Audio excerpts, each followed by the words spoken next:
மகா கிருபையும் இரக்கத்தில் ஐஸ்வர்யமுள்ள எங்கள் அன்பின் பரலோக பிதாவே, நீ கிருபையாய் தந்த இந்த மன மகிழ்ச்சி நாளுக்காக மதியான ஆராதனைக்காய் நன்றி செலுத்துகிறோம். தகப்பனே, இந்த ஆராதனை நடுவிலே பிரசன்னதாக இருந்து அப்பத்தை பிட்கையில் உண்மையை வெளிப்படுத்தி இந்த ஆராதனை ஒவ்வொருக்கும் ஆசீர்வாதமாக்கி தர வேண்டும் என்று அவர்கள் அந்த இயேசு கிறிஸ்து மூலமாய் வேண்டிக் கொள்கிறோம் நல்ல பிதாவே. நாம் யாவரும் எழுந்து நின்று ஆராதனைக்கு ஆயத்தமாக 200 கீதங்கள் 9வது பாடல், களி கூறுவோம் கர்த்தர் நம் பட்சமே, தம் இரத்தத்தால் நம்மை மீட்டான் என்று பாடுவோம். 200 கீதங்கள் 9வது பாடல்.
பிரார்த்தனை செய்வோமாக.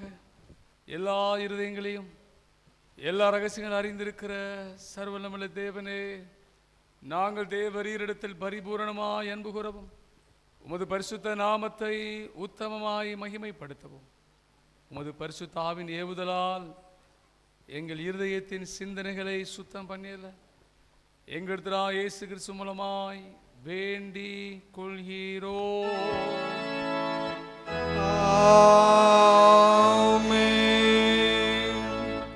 பரிசுத்த தேவனே நித்தியமானவா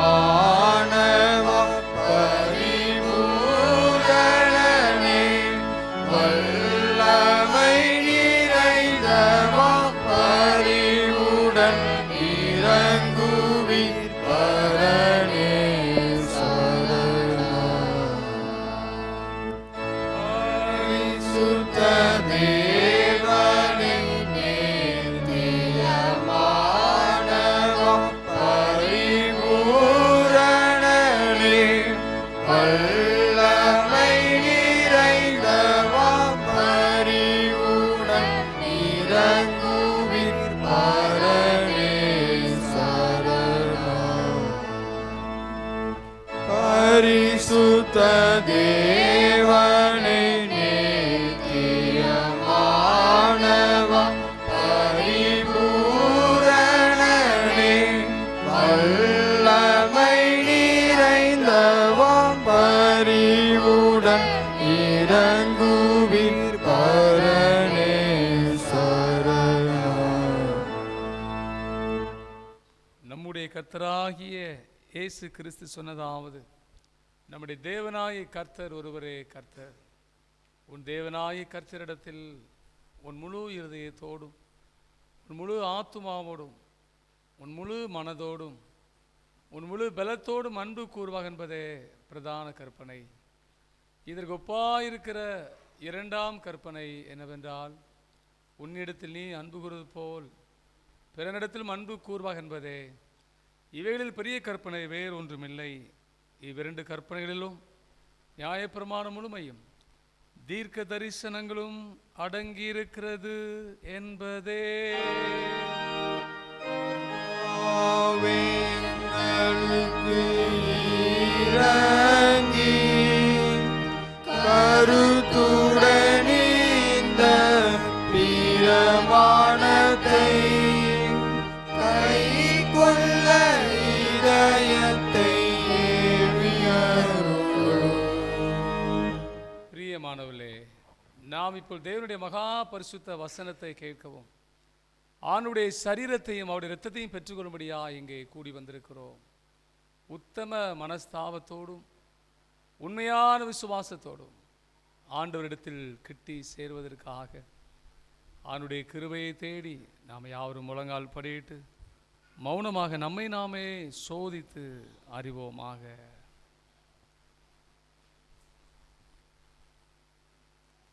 நமக்கு பாவமில்லை என்று நாம் சொல்வோமானால் நம்மை நாமே வஞ்சிக்கிறவர்களா இருப்போம். நாம் பாவம் செய்யவில்லை என்று சொல்வோமானால் நாம் ஆண்டவரையே பொய்யராக்குவோம் என்று வேதம் சொல்லுகிறார். ஆண்டுடைய சமூகத்திலே நம்மை தாழ்த்துவோம்.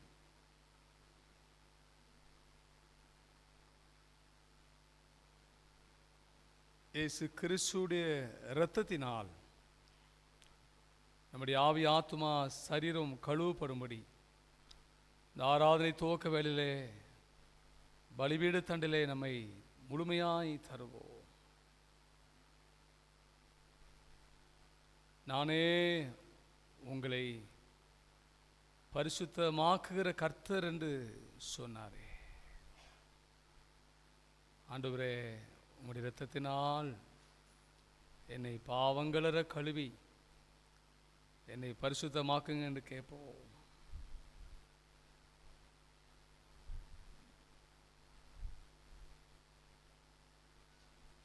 கரை தீரை மூற்றோம் நீங்கிடவே கர்த்தர் நம்மை கழுவிடுவார்.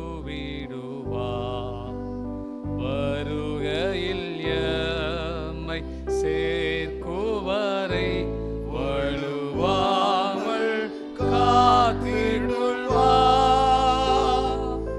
வழுவாமல் காத்துக்கொள்வார்.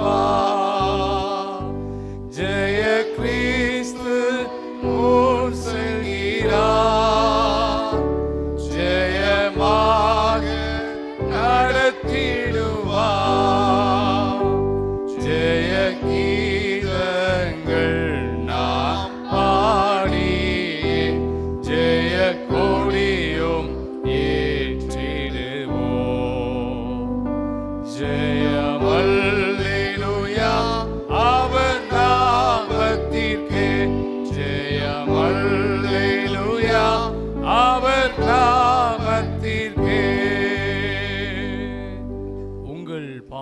நிமித்தம் முழு இருதயத்தோடு உண்மையாய் மனஸ்தாபப்பட்டு பிறரிடத்தில் அன்பும் சிநேகமாய் இருந்து இனி தேவனுடைய கற்பனைகளை கை கொண்டு புதிதாக்கப்பட்டவர்களாய் அவனுடைய பரிசுத்த மார்க்கத்தில் நடப்போம் என்று தீர்மானித்திருக்கிற நீங்கள் நமது ஆண்டவராக இயேசு கிறிஸ்து மூலமாக சர்வ வல்லமையில் ஆண்டவரோடு ஒப்புரவாகும்படி உங்கள் பாவங்களை மனத்தாழ்மையாய் அறிக்கை செய்யுங்கள்.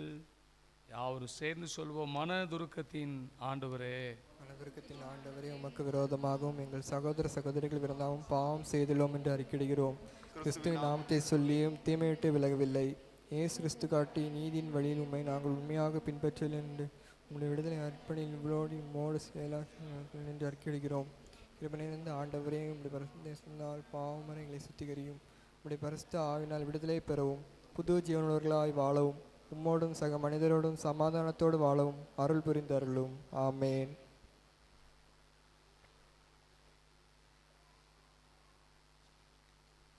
இயேசு கிறிஸ்து மூலமாக தம்மிடத்தில் உண்மையாய் மனம் திரும்புகிற யாவருக்கும் அருளப்படுகிற கிருபை நிறைந்த வேத வசனங்களை கேளுங்கள். ஒருவன் பாவம் செய்வானால் நீதிபராயிருக்கிற இயேசு கிறிஸ்து நமக்காக பிதாவினிடத்தில் பரிந்து பேசுகிறவராக இருக்கிறார். நம்முடைய பாவங்கள் நிவர்த்தி செய்கிற கிருபாதர பலி அவரே. வருத்தப்பட்டு பாரம் சுமக்கிறவர்களே, நீங்கள் எல்லாரிடத்தில் வாருங்கள், நான் உங்களுக்கு இளைப்பாறுதல் தருவேன். நம்முடைய பரமபிதாவாகிய சர்வ வல்லமையுள்ள கடவுள் உத்தம மனஸ்தாபத்தோடும் உண்மையான விசுவாசத்தோடும் தம்மிடத்துக்கு மனம் திரும்பி தங்கள் சகோதரர் சகோதரிகளின் குற்றங்களை மன்னிக்கிற யாவருக்கும் பாவ மன்னிப்பை அளிச்சுவோம் என்று மிகுந்த இரக்கமாய் வாக்குத்தத்தம் செய்திருக்கிறார். அவர் நம்முடைய கர்த்தராகிய இயேசு கிறிஸ்துவின் நிமித்தம் உங்களுக்கு இறங்கி உங்கள் பாவங்கள் எல்லாவற்றையும் மன்னித்து அவையிலிருந்து உங்களை விடுதலை ஆக்கி சகல நன்மையில் உங்களை உறுதிப்படுத்தி நிலைநிறுத்தி உங்களை நித்திய ஜீவ கரையில் சேர்ப்பாராக.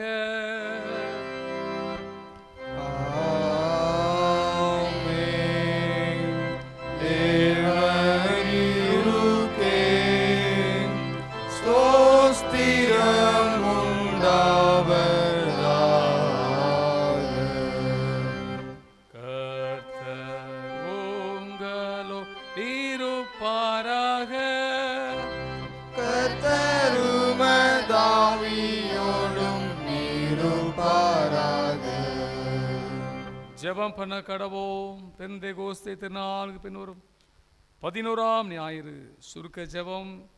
மறு ரூபமாக்கப்பட்ட வாழ்வு.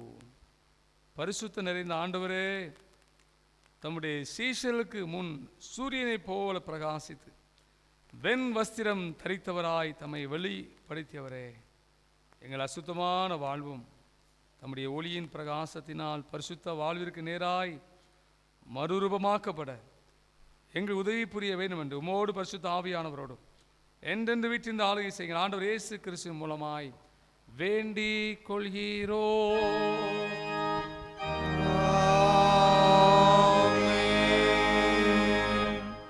உட்காருவோம்.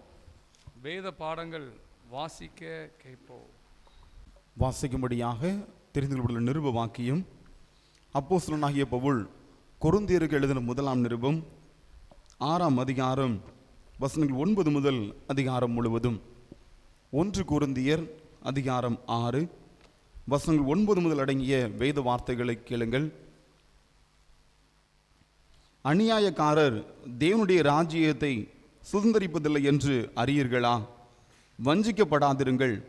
வேசி மார்க்கத்தாரும் விக்கிரக ஆராதனைக்காரரும் விபச்சாரக்காரரும் சுய புணர்ச்சிக்காரரும் ஆண் புணர்ச்சிக்காரரும் திருடரும் பொருளாசைக்காரரும் வெறியரும் உதாசீனரும் கொள்ளைக்காரரும் தேவனுடைய ராஜ்யத்தை சுதந்தரிப்பதில்லை. உங்களில் சிலர் இப்படிப்பட்டவர்களாய் இருந்தீர்கள். ஆயினும் கர்த்தராகிய இயேசுவின் நாமத்தினாலும் நமது தேவனுடைய ஆவியினாலும் கழுவப்பட்டீர்கள், பரிசுத்தமாக்கப்பட்டீர்கள், நீதிமான்கள் ஆக்கப்பட்டீர்கள். எல்லாவற்றையும் அனுபவிக்க எனக்கு அதிகாரம் உண்டு. ஆகிலும் எல்லாம் தகுதியாயிராது. எல்லாவற்றையும் அனுபவிக்க எனக்கு அதிகாரம் உண்டு. ஆகிலும் நான் ஒன்றிற்கும் அடிமைப்பட மாட்டேன். வயிற்றுக்கு போஜனமும் போஜனத்துக்கு வயிறும் ஏற்கும். ஆனாலும் தேவன் இதையும் அதையும் அழிய பண்ணுவான். சரீரமோ வேசித்தனத்திற்கல்ல, கர்த்தருக்கே உரியது. கர்த்தரும் சரீரத்திற்கு உரியவர். தேவன் கர்த்தரை எழுப்பினாரே, நம்மையும் தமது வல்லமையினாலே எழுப்புவான். உங்கள் சரீரங்கள் கிறிஸ்துவின் அவயவங்கள் என்று அறியீர்களா? அப்படி இருக்க நான் கிறிஸ்துவின் அவயவங்களை வேசியின் அவயவங்கள் ஆக்கலாமா? அப்படி செய்யலாகாதே. வேசியோடு இசைந்திருக்கிறவன் அவளுடனே ஒரே சரீரமாய் இருக்கிறான் என்று அறியீர்களா? இருவரும் ஒரே மாம்சமாய் இருப்பார்கள் என்று சொல்லி இருக்கிறதே. அப்படியே கர்த்தரோடு இசைந்திருக்கிறவனும் அவருடனே ஒரே ஆவியாயிருக்கிறான். வேசி தனத்திற்கு விலகி ஓடுங்கள். மனுஷன் செய்கிற எந்த பாவமும் சரீரத்திற்கு புறம்பாயிருக்கும். வேசித்தனம் செய்கிறவனோ தன் சுய சரீரத்திற்கு விரோதமாய் பாவம் செய்கிறான். உங்கள் சரீரமானது நீங்கள் தேவனாலே பெற்றும் உங்களில் தங்கியும் இருக்கிற பரிசுத்த ஆவியினுடைய ஆலயமாய் இருக்கிறதென்றும் நீங்கள் உங்களுடையவர்கள் என்றும் அறியீர்களா? கிரயத்துக்கு கொல்லப்பட்டீர்களே, ஆகையால் தேவனுக்கு உடையவைகளாகிய உங்கள் சரீரத்தினாலும் உங்கள் ஆவியினாலும் தேவனை மையப்படுத்துங்கள் என்பது இது ஆண்டவரின் திருவார்த்தை.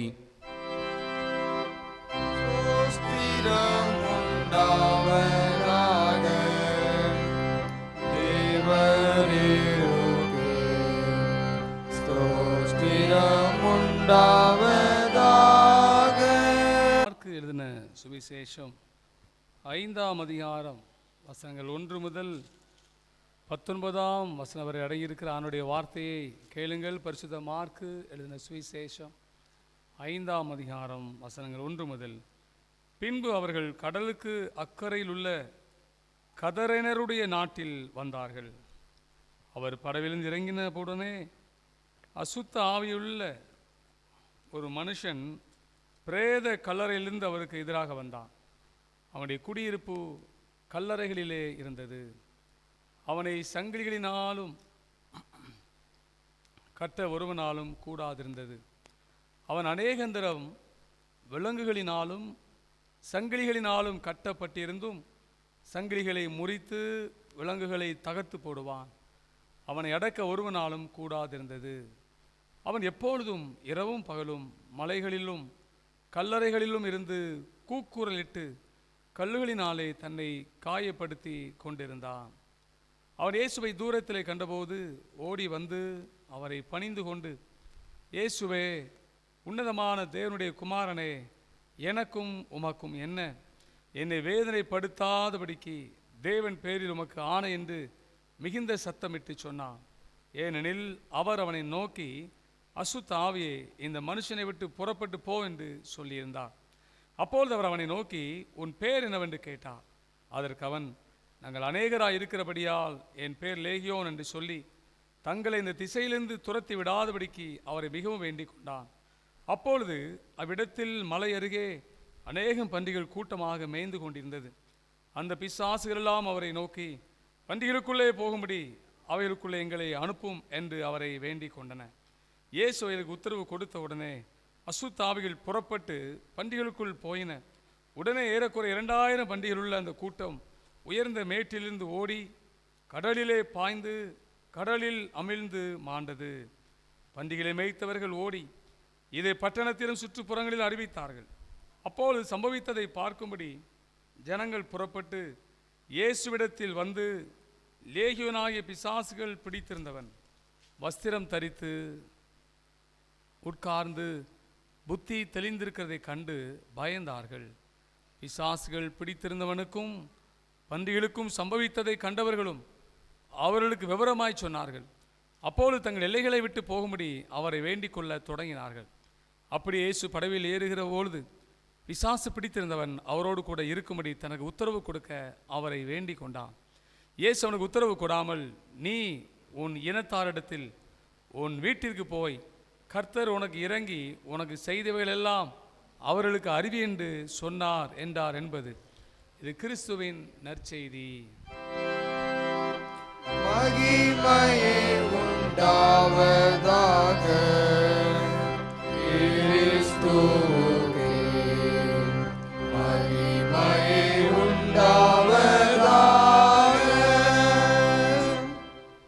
வானத்தையும் பூமியோ காணப்படுகிறதும் காணப்படாததுமான எல்லாவற்றையும் படைத்தவராயிருக்கிற சர்வவல்லமையுள்ள பிதாவாகிய ஒரே தேவனை விசுவாசிக்கிறேன். ஒரே கர்த்தருமாய் தேவனுடைய ஒரே பேரான குமாரனுமாய் இருக்கிற இயேசு கிறிஸ்துவை விசுவாசிக்கிறேன். அவர் சகல உலகம் உண்டாவதற்கு முன்னே தமது பிதாவினால் ஜெனிப்பிக்கப்பட்டவர், தேவனுக்கு தெய்வமானவர், ஜோதியில் ஜோதியானவர், மேதேவனில் மேதேவனானவர், உண்டாக்கப்படாமல் ஜெனிப்பிக்கப்பட்டவர், பிதாவுடைய ஒரே தன்னுடையவர், சகலத்தையும் உண்டாக்கினவர், மனிதராகிய நமக்காகவும் நமக்கு இரட்சிப்பு உண்டாகும் பரமண்டலத்தில் இருந்து இறங்கி பரிசுத்த ஆவினாலே கண்மையால் எடுத்து அவதரித்து மனிதனானார். நமக்காக பொந்து பிலாத்தின் காலத்தில் சிலுவையில் அறையுண்டு பாடுபட்டு அடக்கம் பண்ணப்பட்டார். வேத வாக்கின்படி மூன்றாம் நாள் உயிர்த்தெழுந்தார். பரமண்டலத்தில் ஏறி பிதாவின் வலது பக்கத்தில் வீற்றிருக்கிறார். உயிரோரும் மருத்துவரும் நியாயத்திற்கும் மகிமையோடு திரும்ப வருவார். அவருடைய ராஜ்யத்துக்கு முடிவில்லை. கர்த்தருமாய் ஜீவனை கொடுக்கிறவருமாய் பிதாவின் குமாரன் என்று புறப்படுகிறவருமாய் பிதாவுடன் குமாரன் கூட தொழுது சோஸ்தரிக்கப்படுகிறவருமாய் தீர்க்கதரிசிகள் மூலமாய் உரைத்தவருமாய் இருக்கிற பரிசுத்தாவை விசுவாசிக்கிறேன். ஒரே பரிசுத்த பொதுவான அப்போஸ்தல திருச்சபை ஒன்று விசுவாசிக்கிறேன். பாவ மன்னிப்பு கண்டு நியமிக்கப்பட்ட ஒரே ஞான ஸ்நானத்தை அறிக்கையிடுகிறேன். மரித்தோர் விடுதொழுதிலும் மறுமை குறிஞ்சி உண்டாகும் என்று காத்திருக்கிறேன்.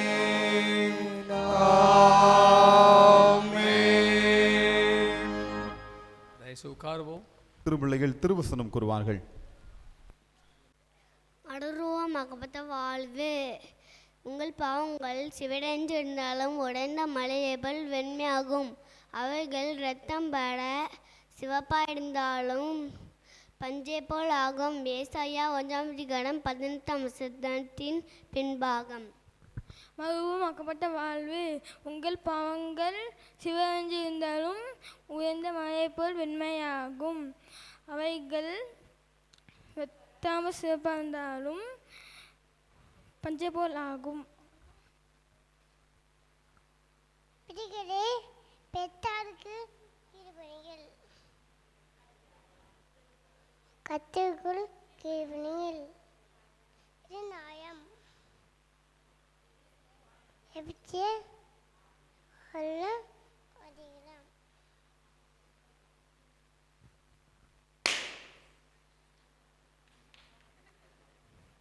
எனக்கு யாரும் தேடு புட்பார்.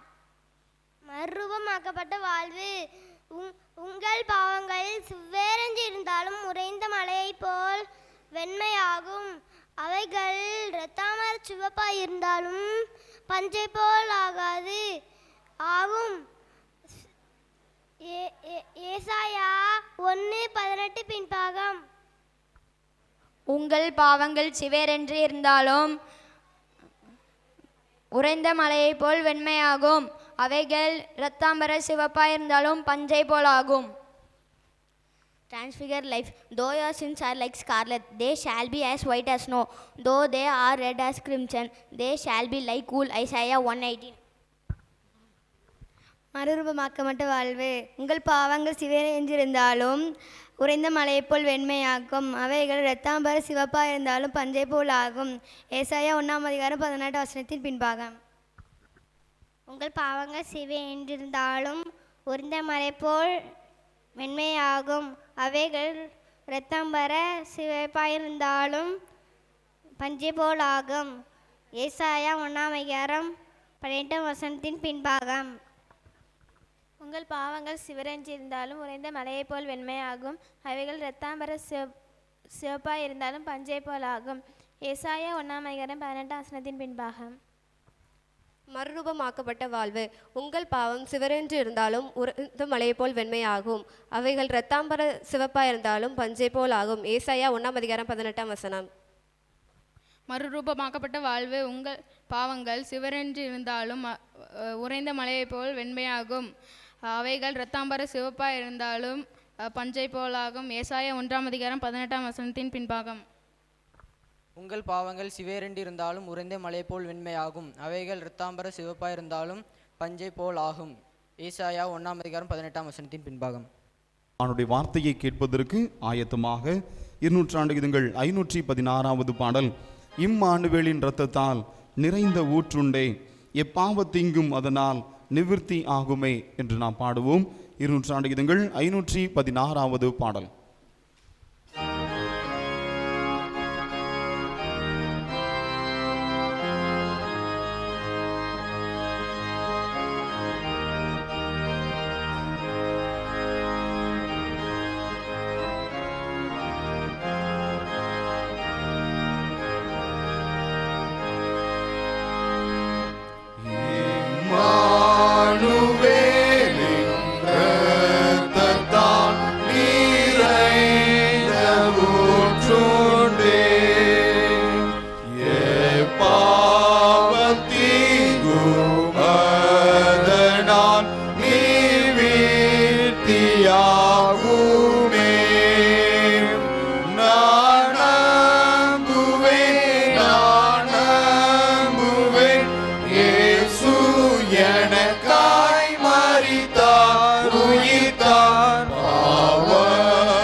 சிலுவையில் ஊதியம் சிந்தினார். பாவியான கள்ளனும் ஊற்றில் மூழ்கினார். மன்னிப்பும் மோட்சானந்தமும் அடைந்து பூரித்தார். நான் நம்புவேன் இயேசு எனக்காய் மரித்தார் உயிர்த்தார். பாவம் நீங்க சிலுவையில் ஊதியம் சிந்தினார். அவ்வாறு நானும் இயேசுவால் விமோசனம் பெற்றேன். என் பாவம் நீங்கி போனதால் ஓயாமல் பாடுவேன். நான் நம்புவேன் இயேசு எனக்காய் மரித்தார் உயிர்த்தார். பாவம் நீங்க சிலுவையில் ஊதியம் சிந்தினார். காயத்தில் ஓடும் இரத்தத்தை விசுவாசத்தால்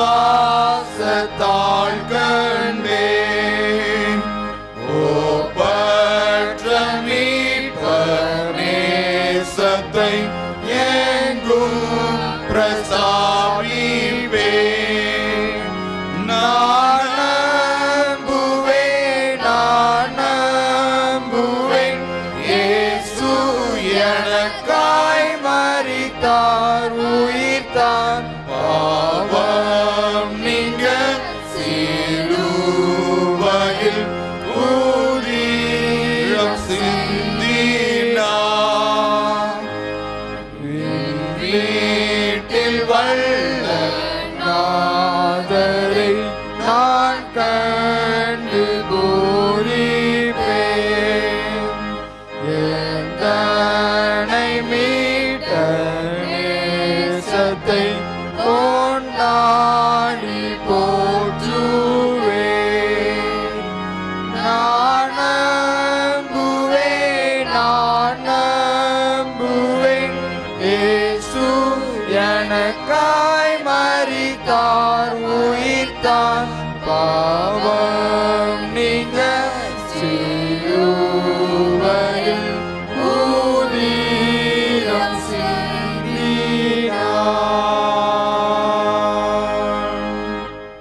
இதா குமாரன் பரிசுத்தாவின் நாமத்தினாலே தயவு உட்காருவோம். ஆண்டவராகிய இயேசு கிறிஸ்துடைய கூடி வந்திருக்க யாவரையும் மிகுந்த அன்போடு நான் வாழ்த்துகிறேன். ஆண்டுடைய கிருபையும் சமாதானமும் உங்கள் வாழ்க்கையிலே பெருகுவதாக. ஆமென். அல்லேலூயா. ஒரே ஒரு நிமிடம் கண்களை மூடி நாம் ஆண்டுடைய முகத்தை நோக்கி பார்ப்போம். நம்முடைய ஆண்டவர் பேசுகிற தெய்வம்.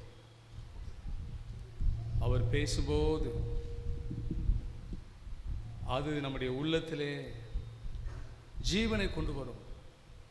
நம்முடைய உள்ளத்திலே சமாதானத்தை கொண்டு வரும். நம்முடைய உள்ளத்திலே விடுதலை கொண்டு வரும். காரணம் வார்த்தைக்கு ஜீவன் உண்டு.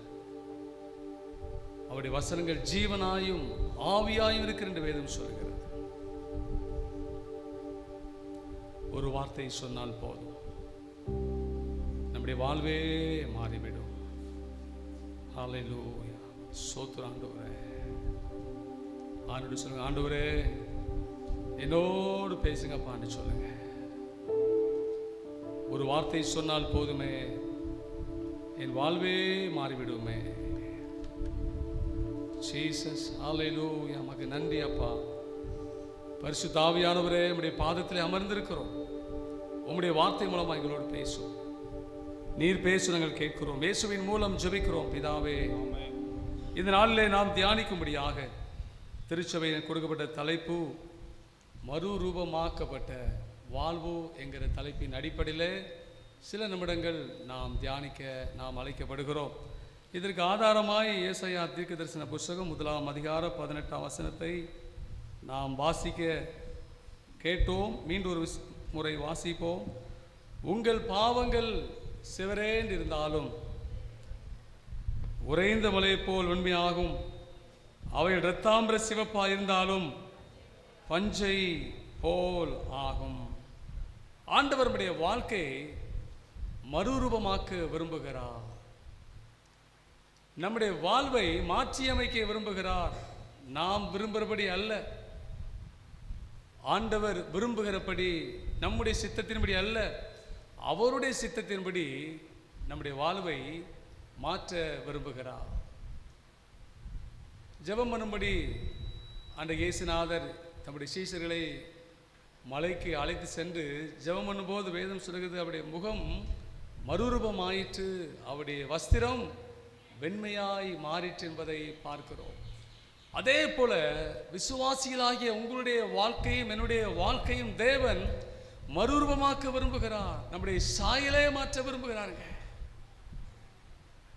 அதற்காக தான் தேவன் நம்மளோடு கூட பேசிக்கொண்டே இருக்கிறார்.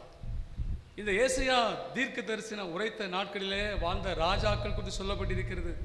உசியா, யோதாம், ஆகாஸ் மற்றும் எசேக்கியா ராஜாக்கள் அரசாண்ட காலத்தில் இஸ்ரவேல் ஜனங்களுடைய பாவத்தை குறித்தும் இந்த 1ஆம் அதிகாரத்திலே நாம் வாசிக்க முடியும். பாவத்தின் விளைவினால் ஜனங்கள் எப்படிப்பட்டவர்களாக இருந்தால் என்பதையும் வேதம் தெளிவாய் சொல்கிறது. 1ஆம் அதிகாரம் பாருங்க, நாம் இங்கு பார்க்கிறோம்.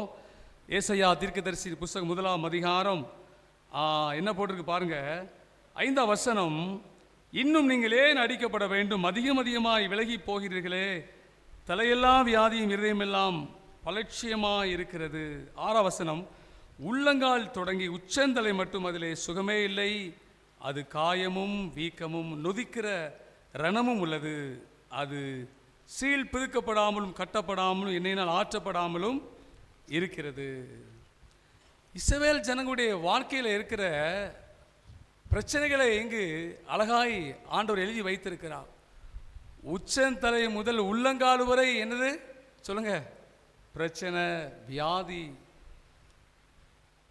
கொடிய காயம், சீல் பிதுக்கப்படவில்லை.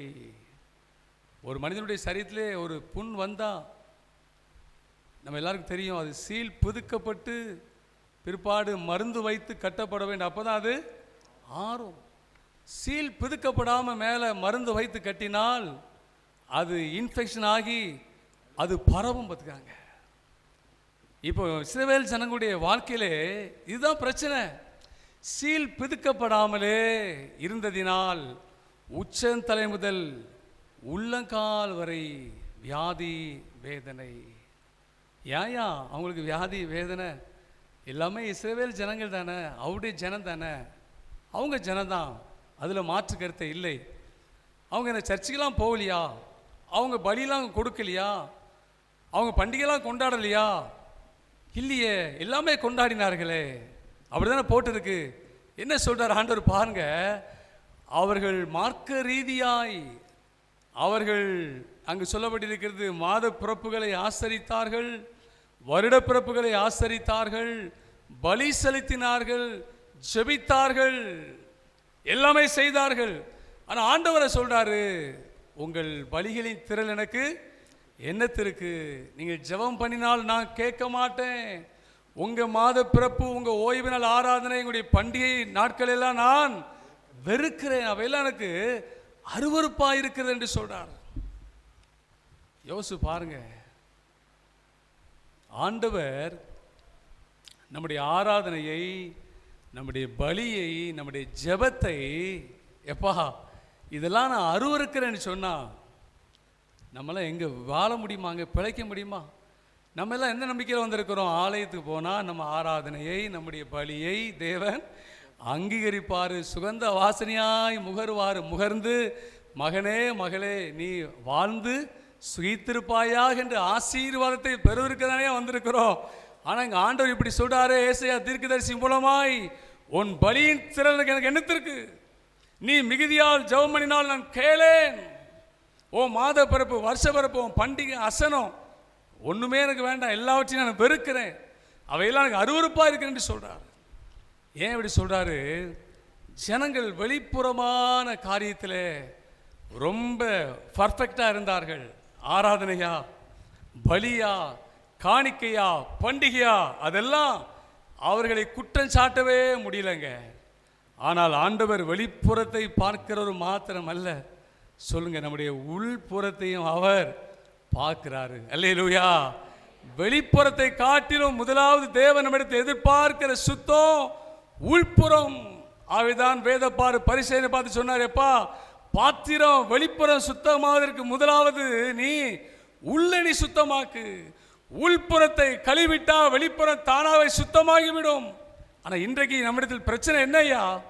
வெளிப்புறத்தை சுத்தமாக்குவதிலே, நம்முடைய மார்க்க ரீதியாக சர்ச்சுக்கு போறது, பலி செலுத்துவது, உபவாசிப்பது, பண்டிகை கொண்டாடுவதில் நம்ம எல்லாரும் பர்ஃபெக்ட், யாரும் நம்மளை குறை சொல்ல முடியாது. ஆனால் என்னுடைய அந்தரங்க ஜீவியம் எப்படி இருக்கிறது? என்னுடைய இருதயம் தேவனுக்கு முன்பதாக எப்படி இருக்கிறது? அன்றைக்கு வாழ்ந்த ஜனங்களை குறித்து அங்கு சொல்லப்பட்டிருக்கு பாருங்க. அவருடைய நிலைமையை குறித்து ஏசாயா அழகாய் சொல்லுகிறார் பாருங்க. என்ன சொல்றாரு பாருங்க, 13ஆம் வசனம், நீங்கள் அக்கிரமத்தோடு ஆசரிக்கிற மாத பிறப்பு அக்கிரமம். அது மாத்திரமில்லை, இங்க சொல்றாரு பாருங்க, நீங்கள் உங்கள் கைகள் இரத்தத்தினால் நிறைந்திருக்கிறது. அக்கிரமம், அசுத்தம், அநியாயம் மாத்திரமல்ல, ஏழைகளுக்கு அவர்கள் நியாயம் விசாரிக்கவில்லை, விதவைகளை அவர்கள் ஆதரிக்கவில்லை, திக்கற்றவர்களை அவர்கள் ஒடுக்கினார்கள். நாம என்ன நினைக்கிறோம்? ஆண்டவர் ஆராதிச்சா மாத்திரம் போதும், நாம் சமுதாயத்தில் சமூகத்தில் எப்படி வேண்டுமானாலும் வாழ்ந்து விடலாம் என்று எண்ணுகிறோம். இல்லைங்க, இங்கே சொல்லப்படுது பாருங்க, நீங்கள் நன்மை செய்யப்படுங்கள். 17 வசனம், நியாயத்தை தேடுங்கள், ஒடுக்கப்பட்டவனை ஆதரிங்கள், திக்கற்ற பிள்ளை நியாயத்தை, விதவையின் வழக்கையும் விசாரி. என்ன அர்த்தம்? இவர்கள் அது எதுவுமே செய்யலை, எல்லாம் எதிர்மறையாக செய்தார்கள். திக்கற்ற பிள்ளைகளுடைய வழக்கை விசாரிக்கவில்லை, விதவைகளை ஆதரிக்கவில்லை, நன்மை செய்யவில்லை. அது மாத்திரமல்ல, அவருடைய கைகள் இரத்தத்தால் நிறைந்திருந்தது, அவள் அக்கிரமத்தால் நிரப்பப்பட்டவளாய் வாழ்ந்தார்கள். ஆனால் அங்கு பண்டிகை கொண்டாடுவதிலும் பலி செலுத்துவதிலும் அவர்கள் குறைந்து போகவில்லை. இப்ப ஆண்டவர் கேட்கிறாரு, நீ செலுத்துகிற பலி அல்லப்பா, உன் அந்தரங்க ஜீவியம் எனக்கு பலியாக செலுத்தப்பட வேண்டும். வேதம் சொல்லுங்க, தேவனுக்கு ஏற்கும் பலிகள் நொறுங்குண்ட ஆவிதான். தேவனே நொறுங்குண்டது நறுங்குண்டதுமான இருதயத்தினீர் புறக்கணி. நம்முடைய பாத்திரம் உள்புறம் சுத்தமாக்கப்படாதபடி வெளிப்புறத்தில் நாம் எவ்வளவு அலங்காரமான கிறிஸ்தவலா இருந்தாலும், எவ்வளவு அல்லேலூயா சொல்லி ஆர்ப்பரித்த ஆண்டவரை ஆராதித்தாலும், தேவனுடைய பார்வையிலே நாம் மாய்மாலம் பண்ணுவர்களாய் காணப்படுவோம். அன்றைக்கு வாழ்ந்த இயேசுநாதர் காலத்தில் வாழ்ந்த வேத பாரகர் பரிசேயர்களை ஏன் தேவன் அவ்வளவாய் கடிந்து கொண்டா? அவங்க எல்லாம் வேதத்தை அழகாக எடுத்து போதித்தாங்க. ஆனால் போதித்ததற்கும் அவங்களுடைய வாழ்விற்கும் சம்பந்தமே இல்லை. மோசேயுடைய ஆசனத்தில் உட்கார்ந்து கொண்டு அழகாய் போதித்தார்கள், ஆனால் ஒரு விரலினால் கூட அவர்களை அதை தொடவில்லை என்று சொல்லி இயேசுநாதர் கடிந்து கொள்றாரு. அவங்க வெளிப்புறம் எல்லாம் சுத்தமாக இருந்தது, ஆனால் உட்புறமோ அசுத்தத்தினால் அருவருப்பால் நிறைந்திருந்ததா இயேசுநாதர் கடிந்து கொள்வதை பார்க்கிறோம். இன்றைக்கு தேவ ஜனமே, கர்த்தர் நம்மளை மறுரூபமாக்க விரும்புகிறார், நம்மளை கழுவி சுத்திகரிக்க விரும்புகிறார். லேவியராம் புஸ்தகத்தை வீட்டில் போய் வாசித்து பாருங்க. 19ஆம் அதிகாரம் முழு அதிகாரத்தை வீட்டில் போய் படித்து பாருங்கள்.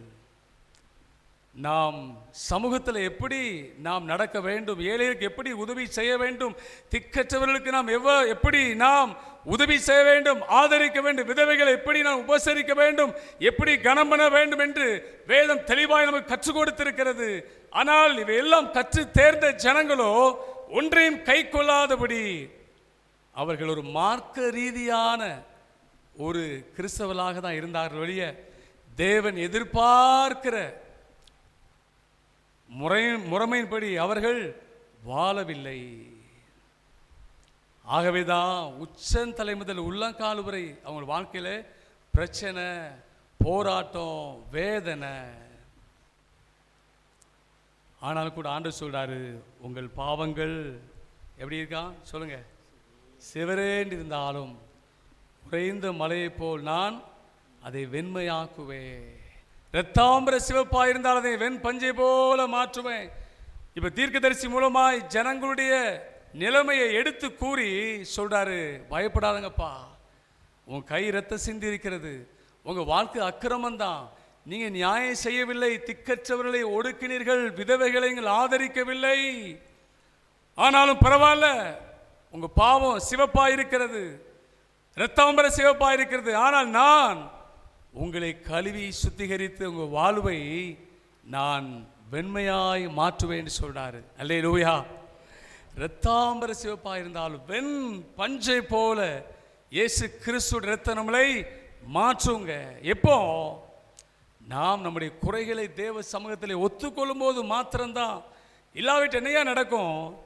சங்கீதக்காரன் 32ஆம் சங்கீதத்தில் பாருங்க, கதறுகிறார். சங்கீத புஸ்தகம் 32ஆம் சங்கீதத்தை திருப்பிக் கொள்ளுங்கள். அங்கே சொல்லப்பட்டிருக்கிறது 3ஆம் வசனம், நான் அடக்கி வைத்த மட்டும் நித்தம் என் கதறலினாலே என் எலும்புகள் உலர்ந்து போயிற்று.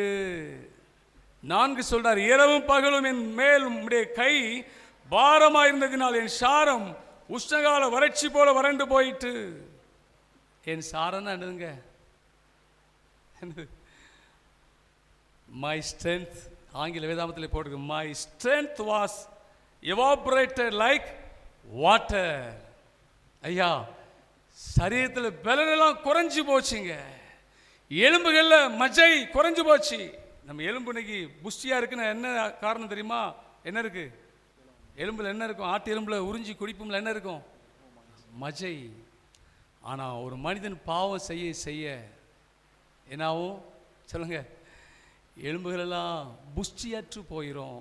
வேதம் சொல்றவர்கள் வயது முதிர்ந்த காலத்திலும் கனிதந்து பசுமையும் புஷ்டியுமா இருப்பார்கள். தேவனுக்கு பயந்த ஒரு மனிதன் வாழ்வானானால் அவனுடைய எலும்பு எப்படி இருக்குன்னு சொல்லுங்க, கனிதந்து பசுமையும் புஷ்டியுமா இருக்கும். ஆனால் பாவம் செய்வானானால் சரீரத்தில் பலன் குறைந்து போகும். பலன் இருக்க தட்டியும் பாவம் செய்கிறவங்களுக்கு நம்ம நல்லா தான் இருக்கிறோம், என்ன பாவம் என்னத்தை எங்களை பெருசாக பாதிச்சிட்டு? ஐயா, பாவம் உடனே பாதிப்பை கொண்டு வராது. ஆமென், அல்லேலூயா. அது கொஞ்சம் கொஞ்சமாக தன்னுடைய வாழ்க்கையிலே அது கிரியை செய்யும். சமீபத்தில் ஒரு போதகர் ஒரு சாட்சியை சொன்னார், எச்சரிப்பு சாட்சியை சொன்னார். அவங்க சர்ச்சில் ஒரு யங் கேர்ள் ரொம்ப ஆக்டிவாக இருப்பாளாம், ரொம்ப ஆண்டவருக்கு பயந்த ஒரு மகள், ஏழை குடும்பம். அந்த பயந்து வாழ்ந்ததுனால ஒரு குடும்பத்தார் அந்த மணப்பெண்ணை மணமுடிக்க விரும்பினார்கள். பாஸ்டர்கிட்ட கேட்டாங்க, அந்த பொண்ணு எப்படி? தங்கமான பொண்ணுயா, நல்ல கடவுள் பயந்த பொண்ணு, ஆலய ஆராதனையிலே ஊழியத்திலே உதவியாக இருக்கிறவள், அவளை குறித்து எங்கனாலும் விசாரிச்சு பாருங்க. அவங்க எல்லாம் விசாரிச்சாங்க. ஓகே, இந்த மகளை எங்களுக்கு மனம் முடிக்க எனக்கு சம்மதம். இப்போ மணமகன் அந்த மணமகளுடைய பெயரை வைத்து இன்ஸ்டா, ஃபேஸ்புக், வேறு என்னெல்லாம் இருக்குது, வாட்ஸ்அப் எல்லாத்தையும் பார்க்குறான், தேடி தேடி பார்க்குறான். ஒரு 5 வருடத்துக்கு முன்பதாக இந்த சகோதரி வாலி வயதில் 12th 10th படிக்கும்போது பள்ளியில் நடைபெற்ற ஒரு நிகழ்விலே சினிமா பாட்டுக்கு இந்த சகோதரி ட்ரெஸ் போட்டு ஆடி இருக்கு. அதை பார்த்துக்கிட்டான் இந்த மணமகன். பார்த்துட்டு பாஸ்டருக்கு ஃபோன் பண்ணிட்டான், பாஸ்டர் நீங்கள் நல்ல பிள்ளைன்னு சொன்னீங்க, ஆனால் இந்த பொண்ணு சினிமா பாட்டுக்கு என்ன வித்தியாசமான ஆடை அணிந்து ஆடி இருக்கிறாங்களே, நான் என்ன சொல்ல? அவர் என்ன சொல்கிறார் பாஸ்டர், இந்த உலகம் நாம் செய்த தவறை ஒருவேளை மன்னிக்கலாம், ஒரு நாளும் சொல்லுங்க மறக்கவே மறக்காது. ஆனால் இயேசு அப்படி இல்லை, நாம் பாவத்தை ஒரு முறை மன்னிப்பாரானால் சமுத்திரத்தின் ஆழத்திலே கொண்டு போய் போட்டு விடுவார். அல்லேலூயா. எவராலும் அதை தோண்டி பார்க்க முடியாதபடி. அதுதாங்க இயேசுவுடைய அன்பு. ஆனால் நாம் செய்த தவறை உலகம் மன்னிக்கும், ஒரு நாளும் மறக்காது. எப்போ வாய்ப்பு கிடைக்கும், இவனை பற்றி தெரியாதா, இவளை பற்றி தெரியாதா? ஆகவே தான் தேவ ஜனமே, நாம் ஜாக்கிரதையாய் வாழும்படியாய் தேவன் நம்மளை அழைத்திருக்கிறார். ஆகவே தான் தீமோத்திக்கு பவுல் சொன்னாரு, உன் இளமையை குறித்து ஒருவரும் உன்னை அசட்டை பண்ணாதபடி தீமோத்திவே ஜாக்கிரதையாயிரு. தகப்பன்மார்களே, தாய்மார்களே, நம்முடைய வாழ்வை குறித்து ஒருவரும் நம்மளை குற்றம் சாட்டாதபடி அன்பில, கற்பில, விசுவாசத்தில் நடக்கையில எல்லாவற்றிலும் நாம் மாதிரியாக இருக்க நாம் அழைக்கப்பட்டிருக்கிறோம். நம்முடைய வாழ்க்கை மறுரூபமாக வேண்டுமானால் நாம் தேவ சமூகத்திலே நம்முடைய தவறை உணர்ந்து, ஏசப்பா உம்முடைய இரத்தத்தினால் என்னை சொல்லுங்க, என்னை கழுவோம், என்னை பரிசுத்தப்படுத்தும். தாவீது பாருங்க, நான் அறிக்கையிடுகிற வரைக்கும் எனக்கு பிரச்சனை. சொல்றாரு, உம்முடைய கை என் மேல் எப்படி இருந்துச்சா, பாரமா இருந்தது. எங்க ஆணுடைய கரம் ஒரு மனிதனுடைய வாழ்க்கையில பாரமா இருந்துனா அந்த மனிதன் அந்த பூமியிலே வாழ முடியுமாங்க? முடியுமா? நெகேமியா சொல்றார், ஆண்டவரே உம்முடைய கரம் என் மேல் எப்படி இருந்துச்சு, நன்மையா இருந்துச்சு. ஆகவே நான் கேட்டதெல்லாம் ராஜா எனக்கு தந்தாரு. அவருடைய கரம் மேல நன்மையா இருக்க வேண்டுமே வெளியே பாரமா இருக்க கூடாது. யார் மேல பாரமா இருக்கும்? பாவத்தை மூடி மூடி மூடி என்ன மறைத்து அறிக்கை செய்யாதபடி ஒளித்து வைக்கிறவர்கள் மேல தேவனுடைய கரம் நன்மையா இருக்காது, பாரமா இருக்கும். எனக்கு அருமையான தேவ ஜனமே, இந்த நாளில் கர்த்தருடைய வாழ்க்கையை மறுரூபமாக்க விரும்புகிறார். இதுதான் அப்போஸ்தலர் பவுல் ரோமருக்கு நிருபத்திலே அழகாய் சொல்கிறார். 12ஆம் அதிகாரம் 1-2 வசனம் சொல்லப்பட்டிருக்கிறது, நீங்கள் இந்த உலகத்தின் போக்கின்படி வாழாதபடி உங்களுடைய மனம் புதிதாகிறதுனாலே மறுரூபமாகுங்கள். நம்முடைய மனம் புதிதாயிற்றுனா நம்முடைய வாழ்க்கையே மறுரூபமாகிவிடும். உங்கள் வாழ்க்கையை மறுரூபமாக்க தேவன் விரும்புகிறார். நீங்கள் உங்கள் வாழ்க்கையை தேவ கரத்திலே ஒப்பு கொடுக்க ஆயத்தமா? இன்னைக்கு அநேகரை பிசாசான வஞ்சித்து வைத்திருக்கிறார். நீ பாவம் செய்து விட்டாய், நீ துரோகம் செய்து விட்டாய், உன்னை ஆண்டவர் மன்னிக்க மாட்டார், உன்னை தேவன் ஏற்றுக்கொள்ள மாட்டார். எனக்கு அருமையான தேவ ஜனமே, நாம் எப்பேற்பட்ட பாவியாக இருந்தாலும் இயேசு கிறிஸ்துடைய இரத்தம் நம்மளை கழுவி நம்மளை சுத்திகரிக்க ஆயத்தமா இருக்கிறதுங்க. ஆகிதான் தாவீது தவறை ஒத்துக்கொண்டு சொன்ன, ஆண்டவரே என்னை கழுவியருளும், அப்பொழுது நான் உறைந்த மலையிலும் வெண்மையாவே, என்னை சுத்திகரியும், அப்பொழுது நான் சுத்தமாவே. ஆண்டவர் நம்மளை கழுவதற்கு ஆயத்தமா இருக்கிறாரு. அவர் நம்மளை சுத்தமாக்கி நம்மளை ஆசீர்வதிக்க ஆயத்தமா இருக்கிறாருங்க. இந்த விஷயத்திலே எவருடைய ஆலோசனை நீங்கள் கேட்காதீர்கள். பிசாசு சொல்லுவான், உன் பாவத்தை மன்னிக்க மாட்டார், உன் பாவம் பெரிய பாவம், உன் அக்கிரமம் பெரிதென்று சொல்லுவான். எவரையும் நம்பாதீர்கள், இயேசு கிறிஸ்துடைய வார்த்தையை நம்புங்கள். இந்த வார்த்தையை சொல்லுகிற இடத்தில் வருகிற ஒருவனை நான் புறம்பே தள்ள மாட்டேன். அவர் நம்மளை ஏற்றுக்கொள்வதற்கு ஆயத்தமா இருக்கிறாருங்க, ஆயத்தமா இருக்கிறார். கொரிந்தி சபையில பாருங்க, நம்ம நிர்வாக்கியமா வாசிக்க கேட்டோம். அங்க என்ன சொல்லப்படுகிறது பாருங்க. கொரிந்தி சபை ஆவிக்குரிய சபை, வரங்கள் உள்ள சபை. ஆனா அந்த சபையில தான் பாவம் பெருகி இருந்தது சொல்லப்பட்டிருக்கிறது. வாசிங்க 1 கொரிந்தியர் புஸ்தகம் 6ஆம் அதிகாரம் 9ஆம் வசனம் 10ஆம் வசனத்தை உங்களுக்காக வாசிக்கிறேன். அநியாயக்காரர் தேவனுடைய ராஜ்யத்தை சுதந்தரிப்பதில்லை. வேசி, மார்க்கத்தார், விக்கிரக ஆராதனைக்காரர், விபச்சாரக்காரர், சுய புரட்சிக்காரர், ஆண் புணர்ச்சிக்காரர், திருடர், பொருளாசைக்காரர், வெறியர், உதாசீனர், கொள்ளைக்காரர் தேவனுடைய ராஜ்யத்தை சுதந்தரிப்பதில்லை. 11ஆம் வசனம், உங்களில் சிலர் இப்படிப்பட்டவர்களா இருந்தீர்கள், ஆயினும் கர்த்தராகிய இயேசுவின் நாமத்தினாலும் நம்முடைய தேவனுடைய ஆவினாலும் கழுவப்பட்டீர்கள், பரிசுத்தமாக்கப்பட்டீர்கள், நீதிமான்களாக்கப்பட்டீர்கள். கொரிந்தி சபையில் சொல்லப்பா, உங்களில் சிலர் இப்படிப்பட்டவர்களா இருந்தீர்கள். அசுத்தம், அருவருப்பு, வேசித்தனம், விக்கிரகாராதனை, ஆண் புணர்ச்சி, சுய புணர்ச்சி, உலகத்தில் என்னென்ன பாவலா இருந்துச்சு அத்தனை பாவம் கொரிந்தி சபையில இருந்தது. ஆனா சொல்றாரு, ஆனாலும் இப்படிப்பட்ட இருந்த நீங்கள் ஆண்டவருடைய ஆவியினால் அவருடைய வார்த்தையினால் நீங்கள் கழுவப்பட்டீர்கள், நீதிமான்களாக்கப்பட்டீர்கள், பரிசுத்தமாக்கப்பட்டீர்கள்.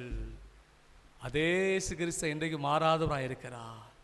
நாம் எப்பேற்பட்ட நிலைமையில் இருந்தாலும் நாம் தேவனிடத்தில் வரும்போது அவர் தம்முடைய இரத்தத்தினால் தம்முடைய ஆவினால் நம்மளை கழுவி சுத்திகரித்து நம்மளை நீதிமானாக மாற்றுவாருங்க. அல்லேலூயா.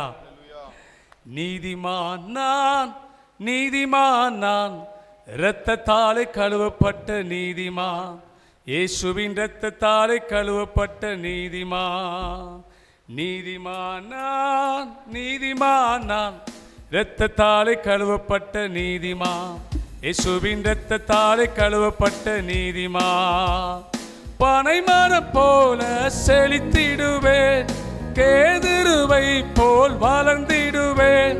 பனைமரம் போல செழித்திடுவேன், கேதுருவை போல் வளர்ந்திடுவேன். கர்த்தரின் தோட்டத்தில் கனி கொடுப்பேன். நீதிமானா, நீதிமானா, இரத்தத்தாலே கழுவப்பட்ட நீதிமான், இயேசுவின் இரத்தத்தாலே கழுவப்பட்ட நீதிமான். யார் யார் நீதிமான்? யார் யார் இயேசு இரத்தத்தால் கழுவப்பட்டீர்களோ நீங்களும் நானும் தான் நீதிமானுங்க. நீதிமான். நாம் நீதிமானாய் மாறும்போது தேவனுடைய வாழ்வை மறுரூபமாக்குகிறார். அவருடைய பரிபூர்ண சித்தத்தை நமக்குள்ளாய் வைக்கிறார். அதை செய்வதற்கு வேண்டிய ஆற்றலை தருகிறாருங்க, தருகிறார். மூன்றாவது காரியம் நாம் பார்க்கிறோம்.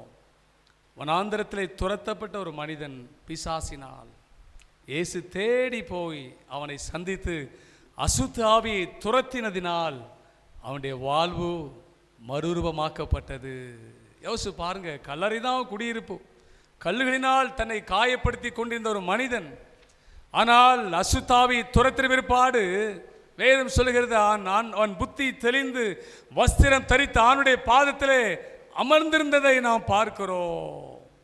எனக்கு அருமையான தேவ ஜனமே, இன்னைக்கு நம்முடைய வாழ்க்கையிலே பாவம் ஒரு பக்கம், இன்னொரு பக்கம் பிசாசு நமக்கு ரோமாய் தீவிரமாய் போராடுவதை பார்க்கிறோம்.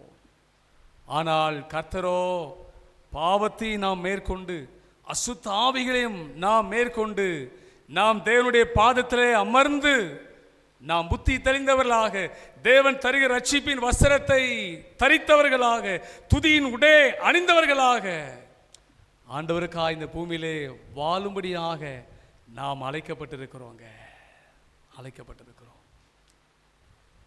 ஒரு மனிதன் இயேசு கிறிஸ்துவின் இரத்தத்தால் கழுவப்படாத வரையிலும், தேவனுக்கு தன் வாழ்வை பூரணமாய் அர்ப்பணிக்காத வரையிலும், நாம் தேவனுக்கு ஏறெடுக்கிற ஆராதனையானால் சரி, நாம் தேவனுக்கு செலுத்துகிற பலியானாலும் சரி, ஒன்றுமே பரலோகம் அங்கீகரியாது. நன்றாய் அறிந்து கொள்ளுங்கள்.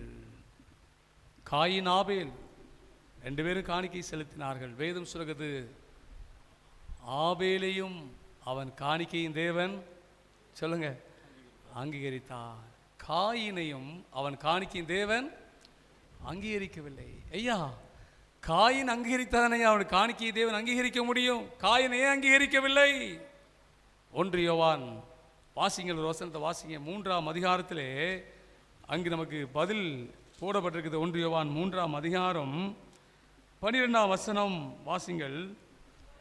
பொல்லாங்கானால் உண்டாயிருந்து தன் சகோதரனை கொலை செய்த காயினை போல் இருக்க வேண்டாம். அவன் எது நிமித்தவனை கொலை செய்தான்?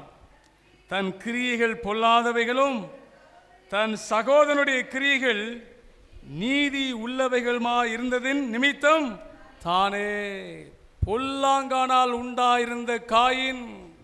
என் அன்பு தேவ ஜனமே, வேதம் சொல்லுகிறது, நாம் தேவனால் உண்டாயிருக்கிறோம், தேவனால் மறுபடியும் பிறந்திருப்போமானால் தேவனுடைய வித்து நமக்குள் இருக்கும்.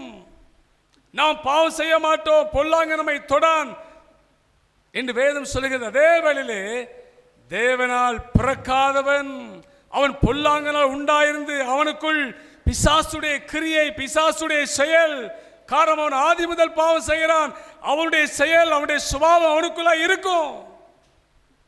ஆகவேதான் காயினை தேவன் அங்கீகரிக்காததினால் அவர் செலுத்தின பலிகள் எவ்வளவு உசிதமாக இருந்தாலும் தேவனால் அங்கீகரிக்க முடியவில்லை. இன்னைக்கு சில எண்ணுகிறாங்க, எப்படினாலும் வாழலாம், சண்டே ஆனால் சர்ச்சுக்கு போயிட்டு ஒரு காணிக்கை போட்டு வந்தா ரொம்ப திருப்தி, நாம் திருப்தி அடைந்து கொள்ளலாம். ஆனால் கர்த்தரோ நம்முடைய நாம் செலுத்துகிற துதியினாலேயோ பலியினாலேயோ அவர் திருப்தி அடையவே மாட்டார், திருப்தி அடைய மாட்டார்.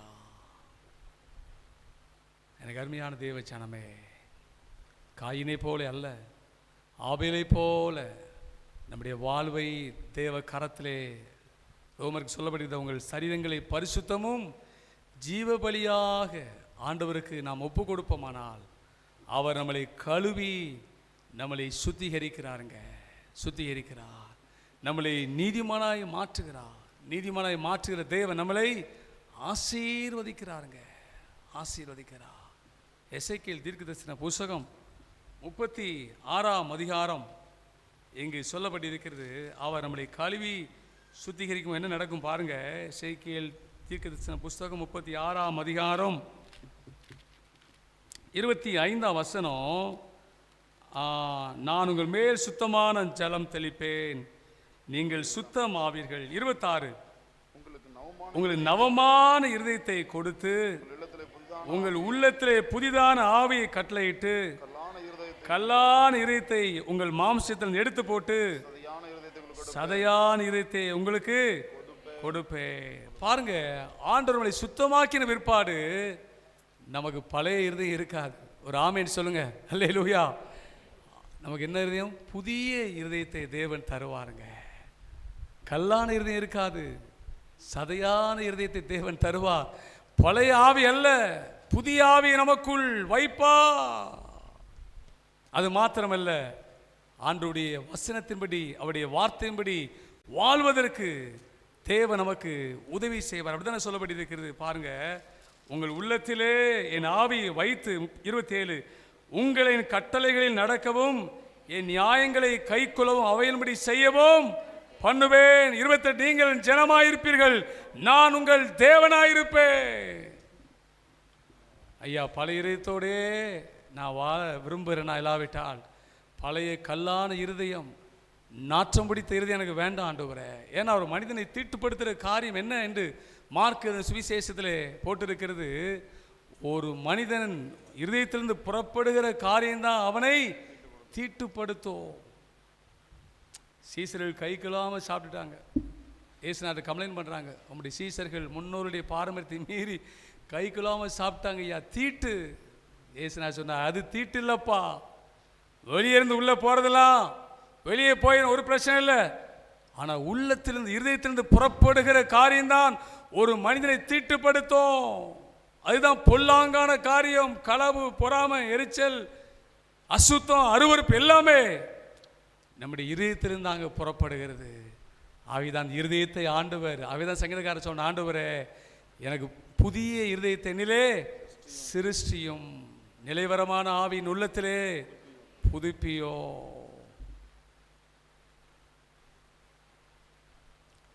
நீ கேட்டு பாருங்க, ஆண்டவரே எனக்குள் நவமான இருதயம் இருக்கிறதா, இல்லாவிட்டால் கல்லான பழைய அதே அசுத்தமான இதயத்தோடு தான் நான் வாழ்ந்து கொண்டிருக்கிறேனா?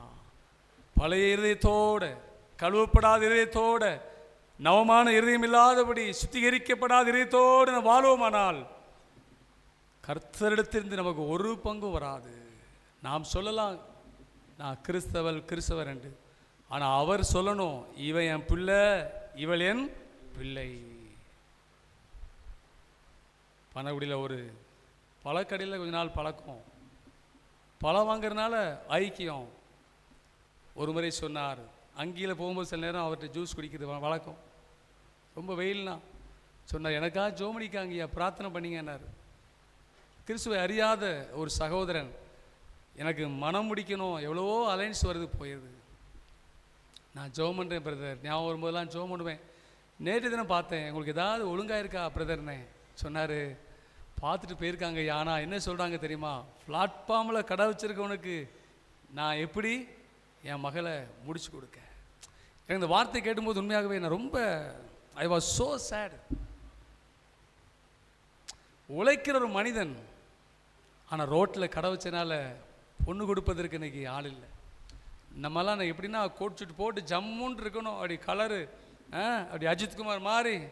அவன் உள்ளுக்கிற பூரா அருவருப்பாக வச்சுருப்பான். நல்லா புரிஞ்சுக்காங்க. உங்கள் பிள்ளைகளுக்கு மனம் முடிக்கும்போது வெள்ளையும் சொல்லியமாக இருக்கணும் அப்படின்னா இது தப்பு இல்லை. வெள்ளையும் சொல்லியமாக இருக்கிற தப்புன்னு சொல்லவில்லை.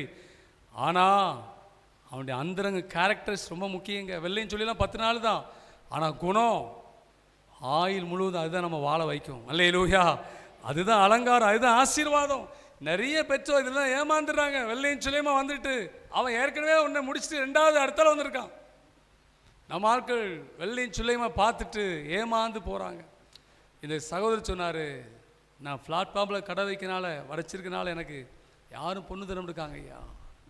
நான் சொன்னேன், உங்களே மாதிரி 30 வருடத்துக்கு நானும் பிளாட்ஃபார்மில் தான் இருந்தேன்.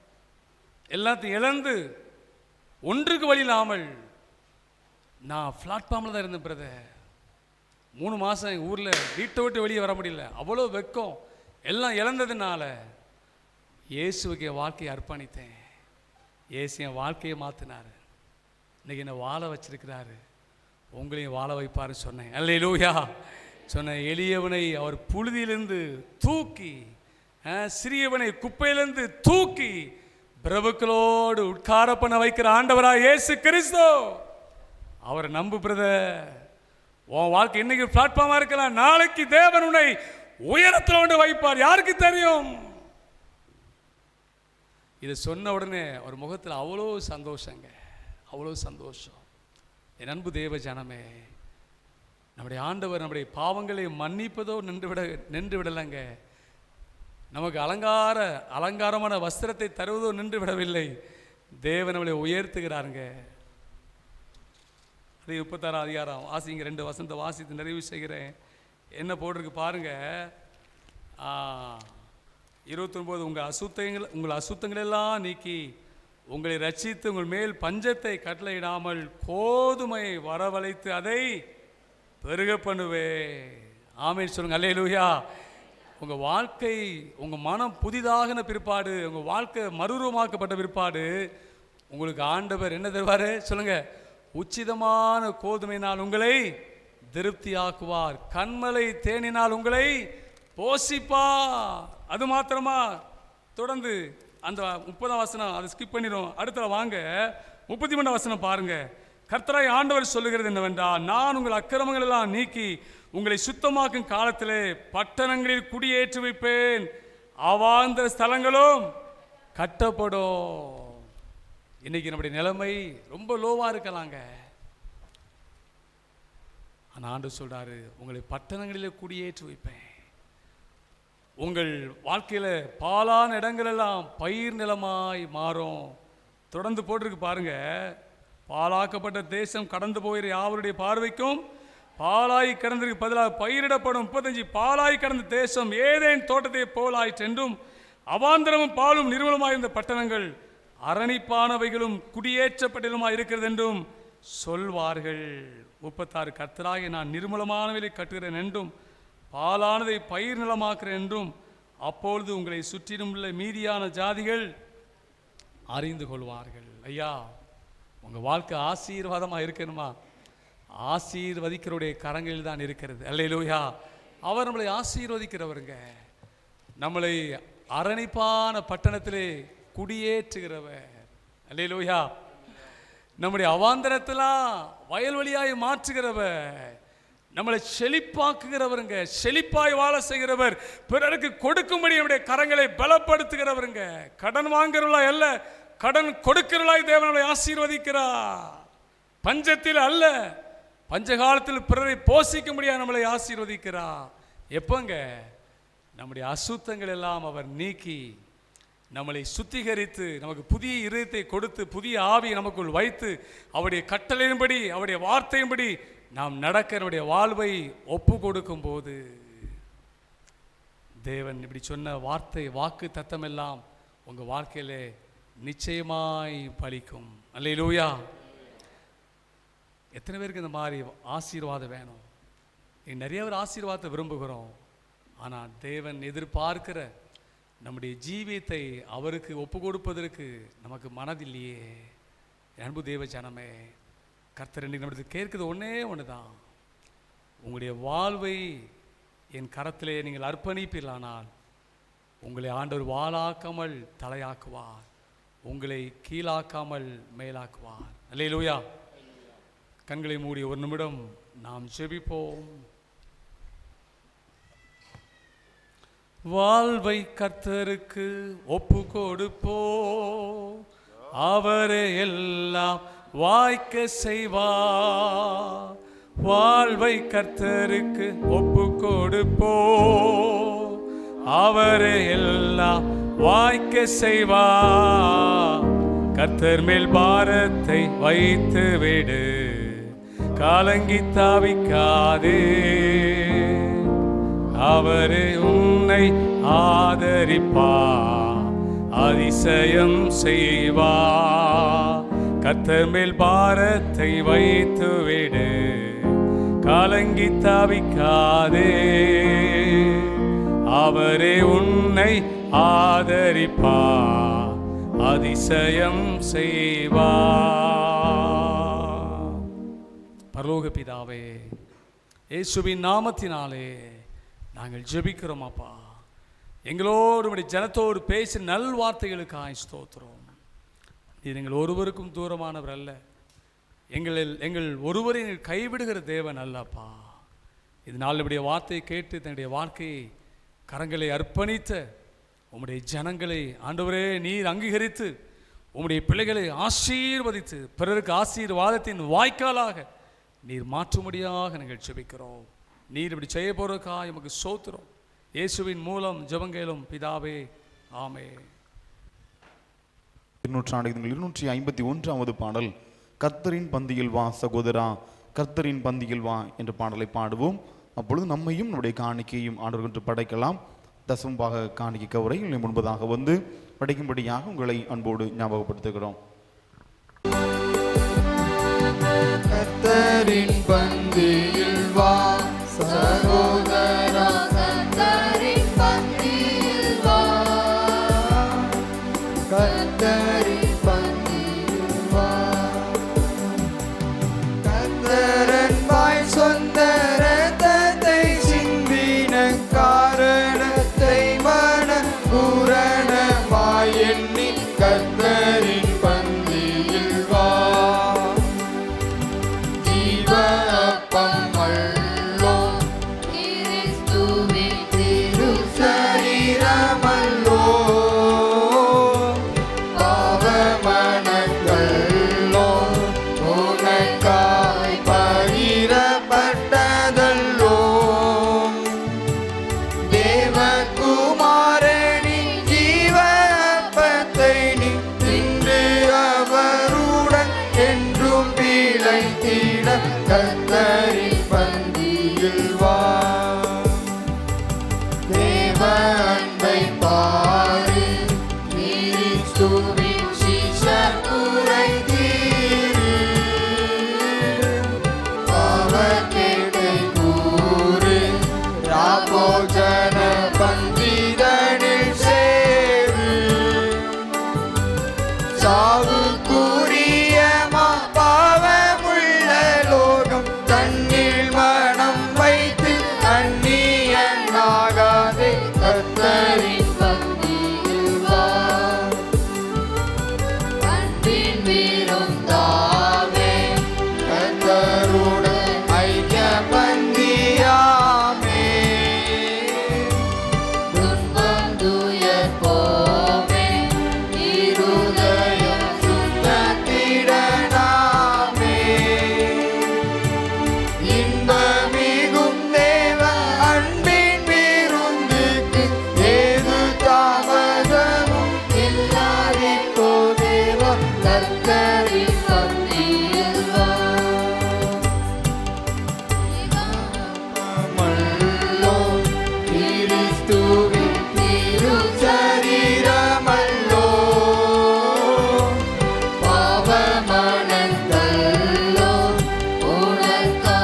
காணிக்கை அர்ப்பணித்து நாம் ஜெபிப்போம்.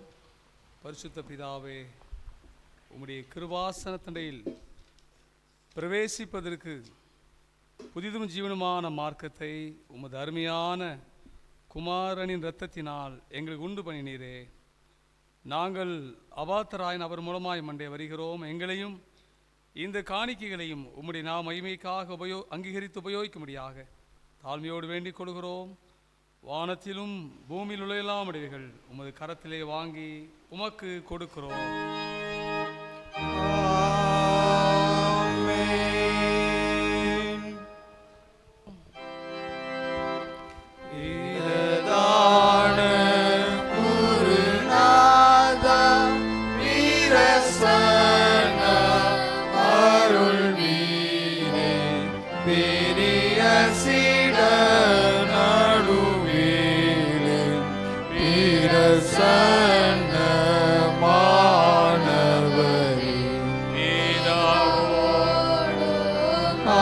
ஆவியோடும் இணைந்தோரே தேவனாய் பிசகாதே அரசாலும் பெருந்தகையே அப்பமதை கையிலே வெளிப்படுத்தும்.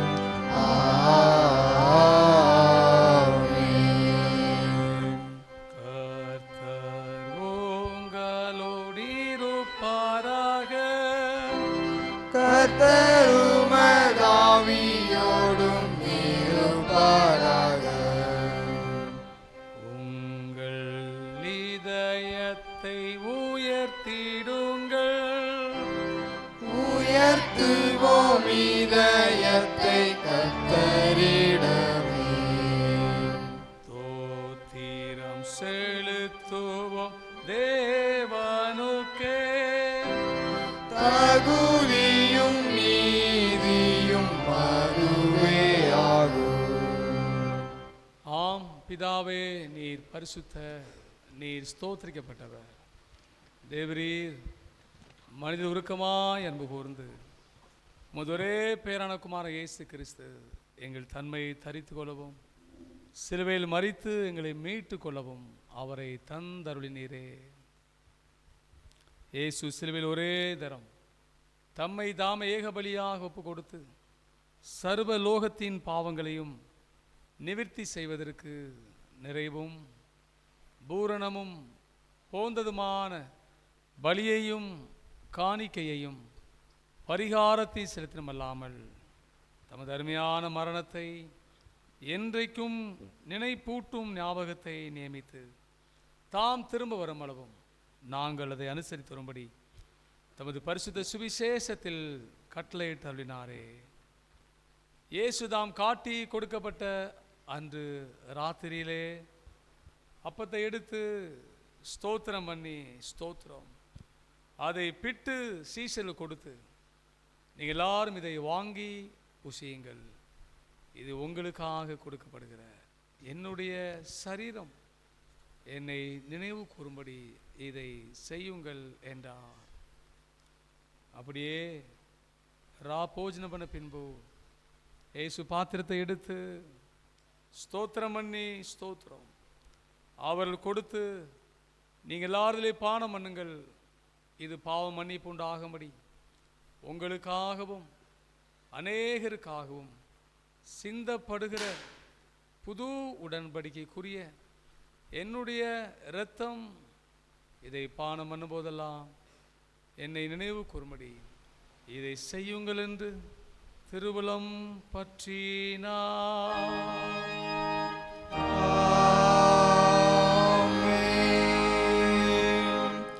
கர்த்தாவும் மரணத்தை நினைவு கூர்ந்து களிப்புடன் உயிர்த்ததை அறிக்கை செய்து காத்திருப்போமும் வருகைக்காக காசு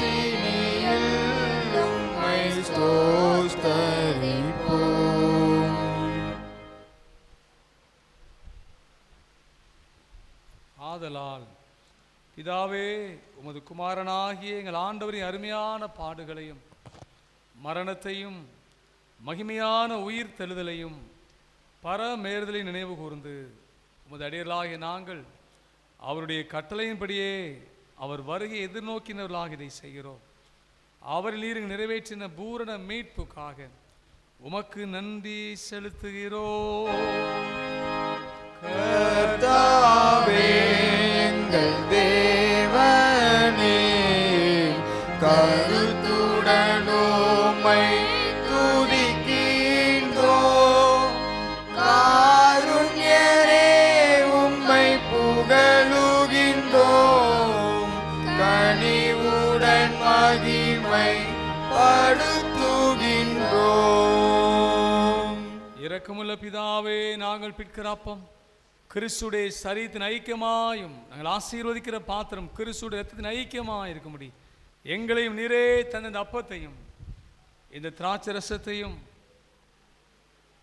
நம்முடைய பரிசுத்த ஆவியினால் பரிசுத்தப்படுத்த வேண்டும் என்று இந்த தாழ்மையோடு பிரார்த்திக்கிறோம்.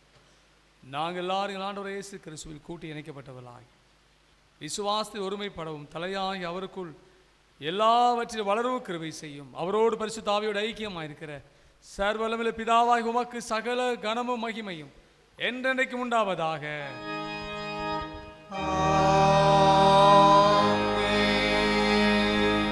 பரமண்டலங்களில் இருக்கிற எங்கள் பிதாவே, உம்முடைய நாமம் பரிசுத்தப்படுவதாக, உம்முடைய ராஜ்யம் வருவதாக, உம்முடைய சித்தம் பரமண்டலத்திலே செய்யப்படுவது போல பூமியிலேயும் செய்யப்படுவதாக.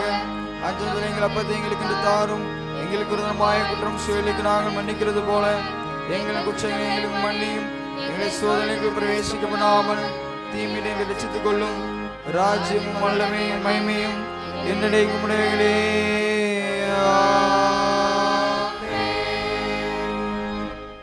ஆண்டுடைய திருப்பந்தி பங்கு பெறும்படியாய் கூடி வந்திருக்க நாம் நம்முடைய அபாத்திர தன்மையை உணர்ந்து கொண்டவர்களாக யாவரும் சேர்ந்து தாழ்மையின் ஜெபத்தை நாம் பொருள் உணர்ந்தவராக ஏறெடுப்போம்.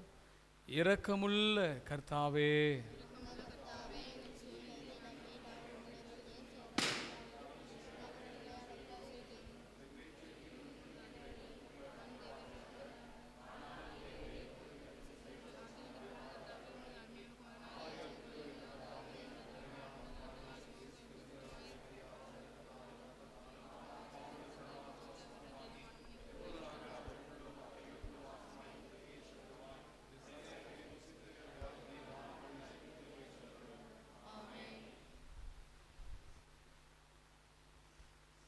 நாம் பிற்கிற அப்பம் கிறிஸ்துடைய சரீரத்தின் ஐக்கியமாக இருக்கிறது அல்லவா?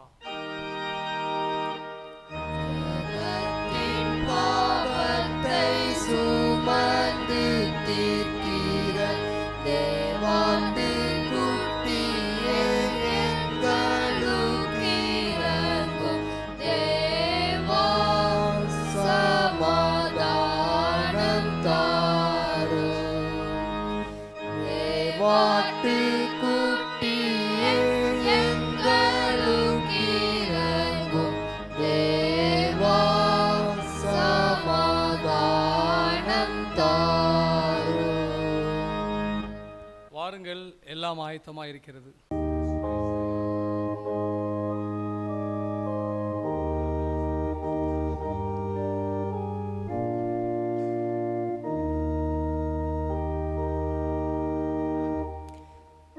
நான்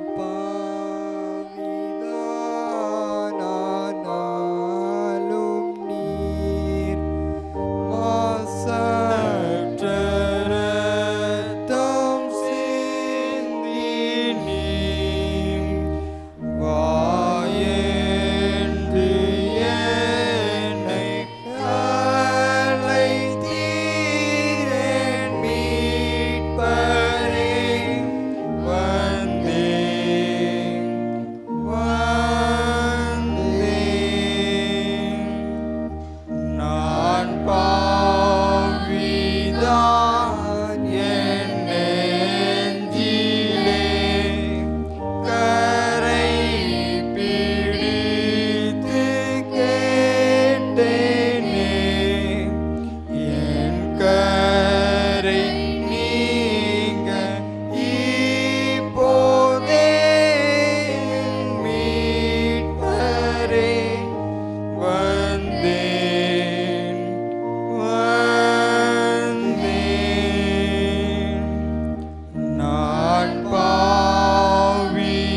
மீட்பர் பாதம் தஞ்சமே சால துக்க துன்பத்தாலே நெஞ்சம் நொந்து சோருங்கா துன்பம் இன்பமாக மாறும் ஊக்கமான ஜபத்தான் கஷ்ட நஷ்டம் உண்டானாலும் இயேசுவண்டை சேருவோம் மோசநாசம் நேரிட்டாலும் ஜபதூபம் காட்டுவோம் நீக்குவாரே நெஞ்சின் நோயை பலவீனம் தாங்குவார் நீக்குவாரே மனசோர்வை தீய குணம் மாற்றுவார் பலவீனமான போதும் கிருபாசனம் உண்டே வந்து ஜனம் சாகும் போது புகலிடம் இதுவே ஓ பில்லாத பிராணனேசா உம்மை நம்பி நேசிப்போம் அளவற்ற அருள்நாதா உம்மை நோக்கி கெஞ்சுவோம். கிறிஸ்துவின்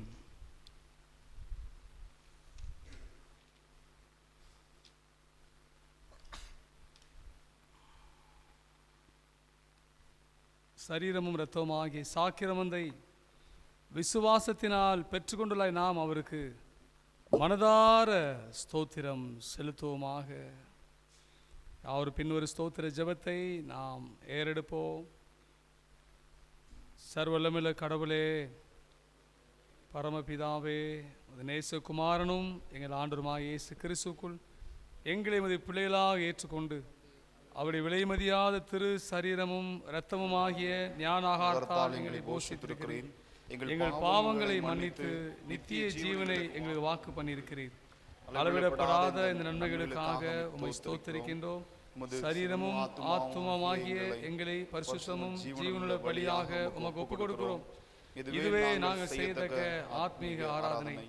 நாங்கள் இந்த பிரபஞ்சத்திற்கு ஒத்த வேஷம் தெரியாமல் தேவருடைய நன்மையும் பரிபூர்ணமான சித்தம் என்னதென்று பகுத்தறியத்தக்கதாக எங்கள் மனம் புதிதாகிறதுனாலே மறுரூபமாகும்படி எங்களுக்கு அருள் புரியும். கடைசியில் நாங்கள் உமது பரிசுத்தவான்கள் அனைவரோடும் கூட நித்திய ராஜ்யத்தின் ஆனந்தத்தை அடையத்தக்கதாக இவ்வுலகத்தில் உமக்கு கீழ்ப்படிந்து நடக்க எங்களுக்கு கிருபை செய்யும்.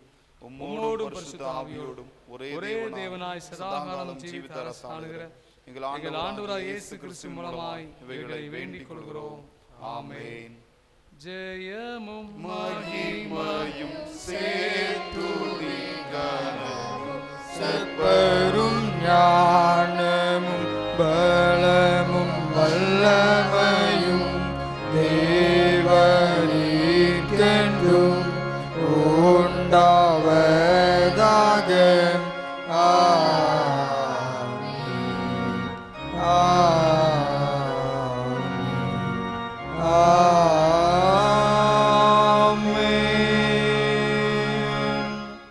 பரலோக பிதாவே, மகிமையான ஆராதனைக்காய் நன்றி செலுத்துகிறோம். கலந்து கொண்டபடி ஜனங்கள் ஒவ்வொருவருக்காய் ஸ்தோத்திரம். திருச்சுவின் அத்தனை குடும்பங்களையும் ஆசீர்வதிப்பீராகப்பா. நீதியின் சூரியனாக நீர் உடைய பிள்ளைகள் மீது நீ உதிப்பீராகப்பா. உம்முடைய பிள்ளைகளுக்கு வேண்டிய எல்லாவித ஆவிக்குரிய நன்மைகளையும் பூமிக்குரிய ஆசீர்வாதத்தையும் சம்பூர்ணமாய் பொழிந்தருளுவீராக. வெளிநாடுகளில், வெளி மாநிலங்களில், வெளி மாவட்டங்களில், எங்கள் கிராமத்தில் வசிக்கிற எல்லா குடும்பங்களுக்காய் ஸ்தோத்திரம். பெற்றோர்களுக்காய், பிள்ளைகளுக்காய் ஸ்தோத்திரம். பெற்றோருக்கு வேண்டிய நல்ல சுகத்தையும் பலத்தையும் தாரும். ஆண்டவரே, அறிகிற அறிவு வளர, உங்களுக்கு பிரியமுள்ளவர்களாய் வாழ உதவி செய்யுங்கப்பா. அவர்களுக்கு நீ கொடுத்திருக்கிற வியாபாரங்களுக்காய், தொழில், விவசாய பணிகள், மிருக ஜீவங்கள், உத்தியோகங்களுக்காய் ஸ்தோத்திரம். எல்லாவற்றையும் நீர் ஆசீர்வதியும். கொடுத்திருக்க எல்லா வாகனங்களுக்காய் ஸ்தோத்திரம். போக்கிலும் வரத்திலும் தெய்வீக பாதுகாப்பு இருப்பதாக. எல்லா தாய்மார்களுக்காய் ஸ்தோத்திரம். அவர்களை கர்த்தர் உயிர்ப்பிப்பீராக. குடும்பத்துக்கு அவர்களை ஆசீர்வாதமாக, சபைக்கும் அவர்களை ஆசீர்வாதமான வாய்க்காலாய் மாற்றும். அவர்கள் புத்தியுள்ள ஸ்திரியா இந்த குடும்பத்தை கட்டி எழுப்ப வேண்டிய ஞானத்தையும் பலனையும் அனுப்புவீராக. பிள்ளைகளுக்காக ஜெபிக்கிறோம். உன் பிள்ளைகள் கர்த்தரால் போதிக்கப்பட்டிருப்பார்கள். பிள்ளைகளின் சமாதானம் பெரிதாக இருக்கின்ற வசனம் ஆண்டவரே திருச்சுவின் அத்தனை குடும்பத்தை நிறைவேறட்டும். ஆண்டவரே, பள்ளி மற்றும் கல்லூரி படிக்கிற பிள்ளைகளுக்காக ஸ்தோத்திரம். அவர்கள் தங்களை காத்துக்கொள்ள, பொல்லாப்புகளுக்கு விலகி ஓட ஆண்டவரே உதவி செய்வீராக. படிப்பில் சிறந்து விளங்க பரத்திருந்த ஒரு ஞானத்தின் ஆவினால் நிரப்புவீராக. படித்து முடித்து வேலைக்கு காத்திருக்கிற பிள்ளைகள், திருமணத்துக்கு காத்திருக்கிற பிள்ளைகளுக்காக நாங்கள் ஜெபிக்கிறோம். ஏற்ற காலத்தில் ஏற்ற வேலை, ஏற்ற துணையை தந்து குடும்ப வாழ்க்கையை கட்டி எழுப்பும். ஆண்டவரே, கருப்பதியின் கனிக்காக காத்திருக்கிற பிள்ளைகளுக்கு உதவி செய்யும். ஆண்டவரே, சின்னஞ்சிறு பிள்ளைகளுக்காக ஸ்தோத்திரம். கண்மணி போல பாதுகாப்பீராக. வியாதி பலவீனத்தை நிமித்தமாய் சோர்ந்து போனவர்களுக்காக நாங்கள் ஜெபிக்கிறோம். வியாதியினோடு விளக்குவேன் என்று சொன்னீரே, நான் என் பரிகாரி கர்த்தர் என்று சொன்னீரப்பா. வியாதி நிமித்தமாய் சோர்ந்து போனவர்களை என்னுடைய தழும்புல கரத்தை நீட்டி நீர் தொடுவீராக சுவாமி. வியாதி நம்முடைய பிள்ளைகளுடைய வாழ்விலிருந்து எல்லையிலிருந்து நீர் துரத்துவீராக. கடனுங்கிற சிறைப்பிள்ளைக்கு பிள்ளைகளுக்கு உதவி செய்வீராங்கப்பா. திக்கற்ற பிள்ளைகளுக்காய், விதவைகளுக்காக நாங்கள் ஜெபிக்கிறோம். ஆதரவற்றோருக்காக நாங்கள் ஜெபிக்கிறோம். அவர்களுக்கு வேண்டிய சகாயத்தை பரத்திலிருந்து அனுப்பும், நன்மையை அனுப்பும். ஆண்டவரே, ஆண்டவரே, சோர்ந்து போனவளை இந்த மதியான மாலை வேளையிலே நீர் திடப்படுத்துவீராக. எங்கள் சபையின் ஊழியருக்காய், மனைவி பிள்ளைகளுக்காய் ஸ்தோத்திரம். ஆண்டவரே, ஆலய பணிவிடை செய்கிற குடும்பத்துக்காக, பாடல் குழுவினருக்காக, இசை வாசிக்கிற பிள்ளைகளுக்காக, சபையின் மூப்பவர்களுக்காய் ஸ்தோத்திரம். ஆசீர்வதிப்பீராக. ஒரு நாட்கள் எங்கள் சபையில் வைத்து நடக்க இருக்கிற முழு ஜெபத்துக்காக, அசன பண்டிகைக்காக ஸ்தோத்திரம். உபவாச கூடைக்காக ஸ்தோத்திரம். ஆண்டவரே, எல்லா ஊழியங்களையும் ஆசீர்வாதமாக தாரும். உங்களுடைய வல்ல கரத்தில் எங்களை தாழ்த்தி அர்ப்பணிக்கிறோம். இதனால் உடைய பாதபடி தேடி வந்து உம்மை பணிந்து குனிந்து உம்முடைய பாதபடியிலே தன் வாழ்வை அர்ப்பணித்த உம்முடைய ஜனங்கள் ஒவ்வொருவரையும் ஆசீர்வதித்து அனுப்புவீராக. மீட்பெரும் இரட்சகருமாகிய இயேசுவின் மூலம் ஜெபிக்கிறோம் நல்ல பிதாவே. எல்லா புத்திக்கு மேலான தேவ சமாதானம் உங்களோடு இருந்து நீங்கள் தேவனையும் அவருடைய குமாரனாகிய நம்முடைய நாதர் இயேசு கிறிஸ்துவை பற்றிய அன்பிலும் அறிவில் நிலைத்திருக்க முடியும். உங்கள் இருதயத்தின் சிந்தையை காக்க கடவுது பிதா, குமாரன், பரிசுத்த ஆவியாகிய சர்வ வல்லமை பொருந்திய தேவனுடைய ஆசீர்வாதம் இப்பொழுதும் எப்பொழுதும் சதா காலங்களில் உங்களோடு கூட நிலைத்திருக்க கடவுது.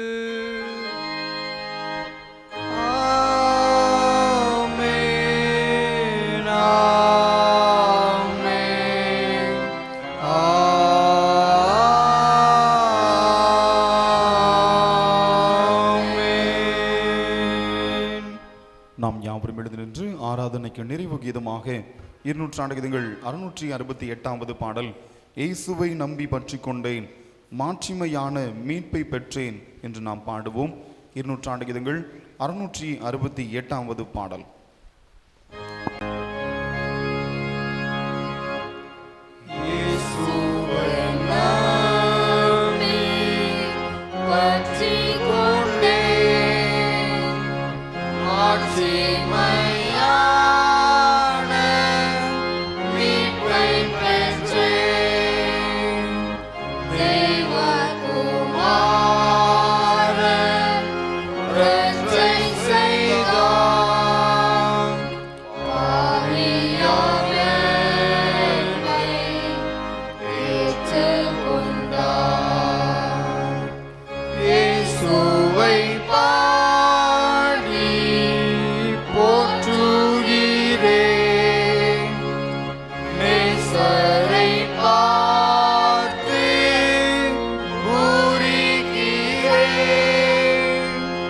மீட்பரை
ரம்மியமும்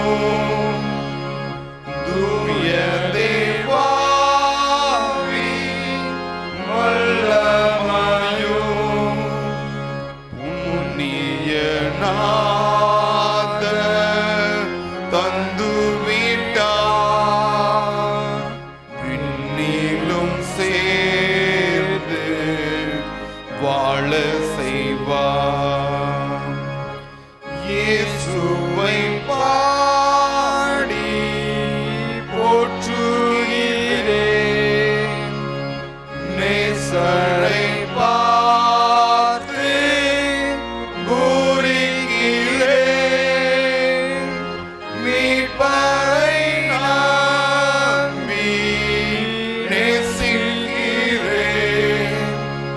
நீடுழி காலம் ஸ்தோத்தரிப்பேன்.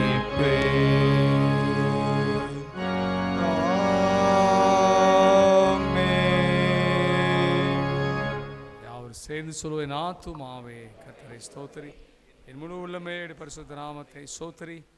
ஆத்துமாவே கர்த்தரை ஸ்தோத்திரி, கர்த்தர் செய்த சகல உபகாரங்களையும் மறவாதே. ஆமென். கர்த்தர் உங்களோடு கூட இருப்பாராக. யாவர் தேவ சமாதானத்தோடு சென்று வருவோம். கர்த்தருடைய நாமத்தினாலே யாவருக்கு நன்றி.